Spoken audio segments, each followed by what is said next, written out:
Okay. Hello, my dear listeners. Today we have a very special guest. It's Andy, and we have a very special topic too because we're going to talk about stress and how to cope with it. And nowadays, as you know, this topic is pretty urgent. So, hello, Andy. Thank you for coming. And how are you today? Hello Ira, I'm good and I'm pretty okay today. Very good, but not sunny Sunday. And yes, I'm ready for the interview. Okay, that's good. And Andy, can you tell me, do you ever feel stressed and how often do you get this feeling if you do?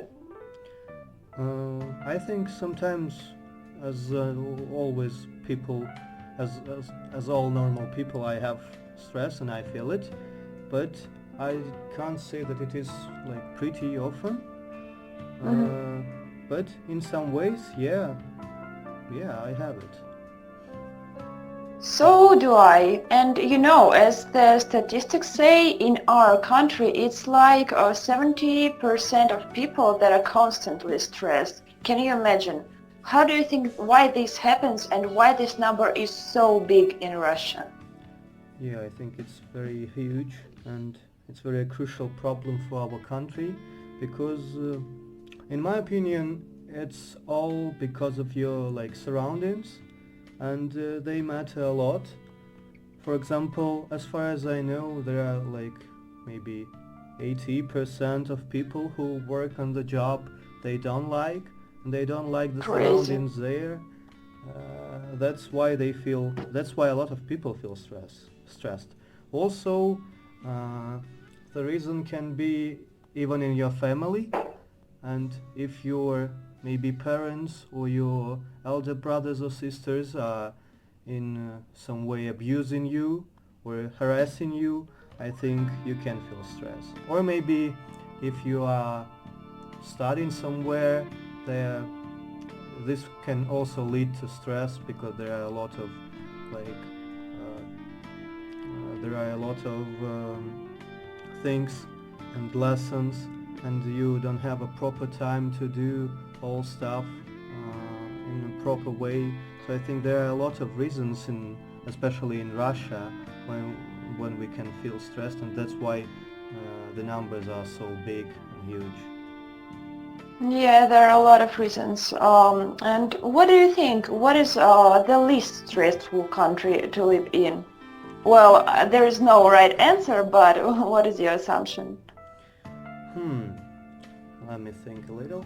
I think I think it could be the Netherlands.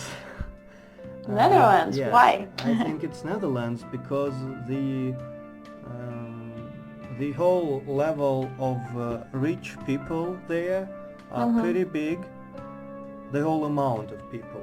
And that's why I don't think that they feel stressed a lot.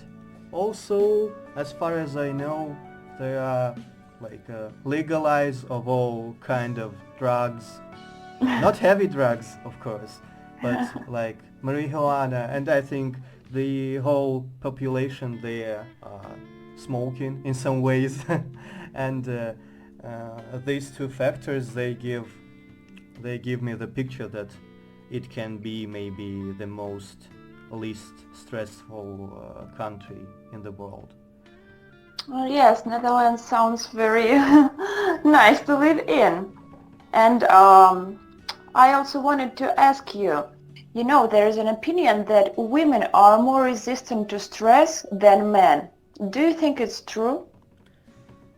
Uh, I'm not a scientist, of course, but I don't think that it's true because I think women get more emotional in stressful situations. It is just my idea and thoughts, Of and course. that's why I think they can like uh, made them made themselves feel more stressful than men because men are usually more calm and uh, they don't maybe overthink and they don't think that much about their problems maybe. It's Hmm. also it depends on person, of course, but I think that women are more likely more likely abused to stress than men are, and men are more resistant than women. Hmm. Oh, well, I think that it depends on a person. So we shouldn't like separate men and women, but I got your point, and I have a next question for you. And what are most common ways to take off the stress that you know?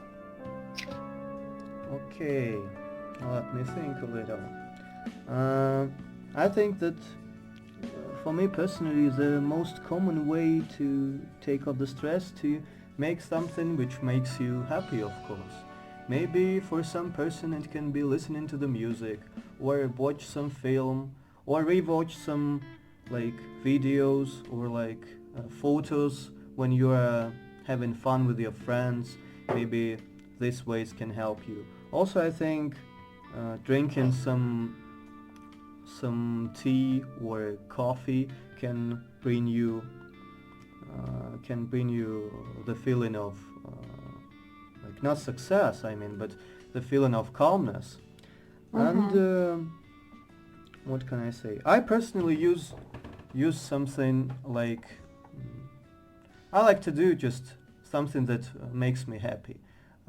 Maybe I can play some computer games or just relax and listen to the music, and that's how I can how I can overcome these stressful feelings on my own. Oh, I see. And many people, they just like to take alcohol and drugs to feel less stressed. Oh yeah, I And didn't mention that because I just didn't yeah. thought about it. But yes, I think alcohol, it's true. At least for alcohol, there are a lot of people who think that it is the best way to feel more calm or like more happy. Yeah, it's true. Hmm. Yes, and so like problem of stress becomes another bigger problem. Yes, And that's for sure. yeah. So I have a next question for you, and that is, there is a saying that men should always be a little stressed or to be, I don't know how to say, motivated or to stay in tonus. Did you hear this saying, and do you agree with it? I heard like some. It was rephrased in some way, but I think I heard this idea, of course, Mm-hmm. and I think that that's kind of true because a little stress. I don't think it's stress. It's like you feel like a bit thrilled, and when you feel Yeah. thrilled, yes, you can be more motivated, and you can. I don't think you stay in tonus, but I think you like gain a lot of adrenaline, and with this adrenaline you can do a lot of stuff. Maybe you're afraid to play on the scene or like to speak to a huge audience, and I think this feeling thrilled can bring you and give you a lot of adrenaline, and you can like overcome all your fears and do what you do best, the best you can. Yeah, I agree with you. Because sometimes a little stress can be motivating, but only sometimes. Yeah. So, I also wanted to know, it's not a secret that work is usually a place where people get stressed like the most. And do you agree with it? And did you ever experience it? Yes, I agree with this statement, but I personally didn't feel it like that huge way to feel like a lot of stress. In Mhm. some workplaces where I worked, I have some uncomfortableness, but it wasn't that huge, and it wasn't like getting me that much. But I agree with the idea that like the work can be the most and the crucial place where people can get stressed. Mhm. So yeah, I Well, lucky agree. you. Yeah. Lucky you that you didn't experience it because a lot of people, they stress a lot at work. And, I heard that the constant stress at work, it can even bring you like a professional burnout. Uh, and did you hear about this statement? And do you know maybe a ways to avoid this professional burnout? Yeah, I heard this term, and I think it's a very crucial problem for that professions who work with people a lot. For example, teachers. What examples can I bring you right now? It's teachers for sure, psychologists, I think, Yeah. doctors, maybe some bartenders, and waitresses, and a lot of people who have communication with people every day. And I think it's professional burnout is a like huge problem. Uh, I didn't face it myself, likely, but I saw persons who just give up their job because they were like totally exhausted, and they were like overwhelmed, and they Mm-hmm. didn't want to even come back to not to this particular place, but to this job ever again. And I think it's very Yeah. crucial. And there are I think some ways how you can avoid it, but the most thing like the most crucial point in this way in these ways, I think it is that you need to make a pause. You need to stop working in this place and to overthink and overmind all of this stuff. Mm-hmm. What annoys you so much, and what you can, which things you can handle and which you can't, and you should, and in this pause you should also have a rest of the job you do, of the people which surrounds you in this job, and just chill and try to overthink all of the problems you are faced in this job. I think it's the most common way how you can avoid this. Just stop doing what you're doing and think a little about your life, where you want, about the directions, where you want to go, what you want to do. Maybe you should just change the place of your work also. uh, you can you can you can not Mm-hmm. uh, you don't make like you can oh, I'm stuck. It's okay. uh, It's a hard topic to yeah, discuss, so. you cannot make a pause. You can just try to change your workplace Mm-hmm. and the job itself. I think it also can help for some time. So I think it's the Yeah. most crucial ways to try to overcome and or maybe avoid it. And how do you think if you really love the job, can you get a professional burnout from it? Oh, it's interesting. I Yeah, think, it just came to my mind, and I wanted to ask you. yeah, that's a very tricky question because if you feel like a joy when you are working, Mm-hmm. and all is okay, I think it's very hard to get a burnout. But if we are talking about the teachers, for example, psychologists, I Mm-hmm. I can assure you that you can have it, because you may like the surroundings of your job, you may like the staff and people who work with you, but the whole job can, like the process of doing your job can make you feel stress also, because as a psychologist you every day like you hear a lot of problems, and you hear how people are struggling every day, and you should try to like see the picture by their eyes, and that's why I Mm-hmm. think you can come to this stress as your clients are. And if we are talking about teachers, for example, teachers also can have a professional burnout just because uh, it's not about the place and the people around you, but it's about children.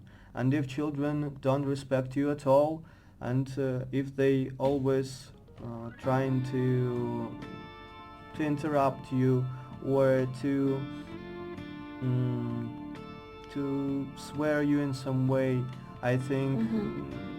anybody can handle this a lot. That's why it is. Yeah. That's why it's tricky question, but I think it depends on the job. There are some jobs when when if the conditions are very good, you didn't feel any burnouts. Mm-hmm. But but on the other hand, no. I think I'm wrong. I'm taking my words back because every job, yes, every job can get you, and you can feel burnout even if the conditions are awesome for you. Just Yeah. because you can be tired of this job, and you just want to change your mind and to change the ways and the whole job itself. Yeah, there are like a lot of little aspects and they all can have an effect on this. And there is a saying that if you cannot change something that bothers you, you should try and change your attitude. And I guess that maybe sometimes it's not about a job itself, but about the person. Yeah. So, I mean, like you can switch from one job to another and from like one partner in life to another and problems still stay the same. So sometimes it's not about the job, I Yeah, I guess. think it's true, and that's why I Mm-hmm. talk about the making pause and have some rest Mm-hmm. to understand yourself, what you exactly want at that right moment, and to understand what to do next. Yeah, Yeah, you always have to at first figure out what's going on inside your head and then what's going on around you. yeah, I totally agree. Yes, and let's move to the next question, and that is, you know, the doctors say that constant stress can transform into huge health problems, such as cancer, heart diseases, and so on and so on. Do you think it's true? Oh, that's a very interesting question. Thank you for asking. I don't think that it can transform in cancer because I don't believe it, but maybe I don't know something. But as for the heart diseases, I think yeah, it can probably happen because if you are stressed, yeah, heart is a crucial part of our body, and you can bring harm even you can bring harm to it even if you have some little stresses. That's why people Yeah. get some strokes and a lot of like bad heart diseases, even if they are not very stressed. Just like some little piece of thing can break break your organism because of stress, Yeah. and you can have a heart attack or something something like that. So as You know, it's yeah, yeah, mhm. you can speak. I'm sorry. It's just crazy how our head can influence all our body and Yeah, cause diseases and everything. So we have to value everything and like keep our mind clean. yeah, I totally agree. But as for the cancer, I will for sure Google it because I don't think it is like it is going to So happen. It you can don't believe happen. in psychosomatics, or I don't know how they call it. Yeah, maybe. You don't believe in it, yeah? Yeah, I don't believe it in it that much. Okay. And my next question and the last one to you today is how do you feel about going to psychologist if you have problems? Do you approve of it? And because constant stress can turn into depression eventually, or maybe you take the side of people who says that only lazy people go to such doctors to talk about their problems, and you have to just work more often to get dark thoughts off your head. How do you think about it? That's an interesting question. I think I can say for sure that like some times ago, maybe like 3 or 5 years ago, I was the person who was saying like, oh, you're going to psychologist, you're so weak, you can't even solve your problems by yourself. Like, watch yourself who you are. Like it's, yeah, it was me for sure. But now I can understand that sometimes we can't handle our problems by ourselves, and we always need maybe not a psychologist, but a person who can hear your problems and maybe give you some piece of advice. And that's for sure. And now I approve going to psychologist if you have some like deep problems, and if you can't handle them, and if you're struggling a lot, why not? But first I think you can try to talk with your friends and with your relatives maybe, and even with their support maybe you can overcome all of this depression stuff and stress stuff. But if it's not helping, yeah, psychologist is the best way to feel better. Yeah, I totally agree with you here. And let's sum up our conversation we had today. We all can feel a little stressed sometimes, but it's important to always take off the pressure. And if your stress becomes constant, you should find your ways to cope with it. But maybe even going to the doctor, which is totally fine, you should remember it. And please remember that you are not alone, and we all have our bad times, but it's our own responsibility to help ourselves. So thank you, Andy, for coming here today and sharing your opinion. It was nice talking to you. Yeah, it was nice talking to you too. Thank you for your questions. Subscribe. Thank you for your time. Subscribe to my Instagram. Yeah, likes. Yeah. Thumbs up. Okay, and thank you. yeah, thank you. Bye bye. Bye.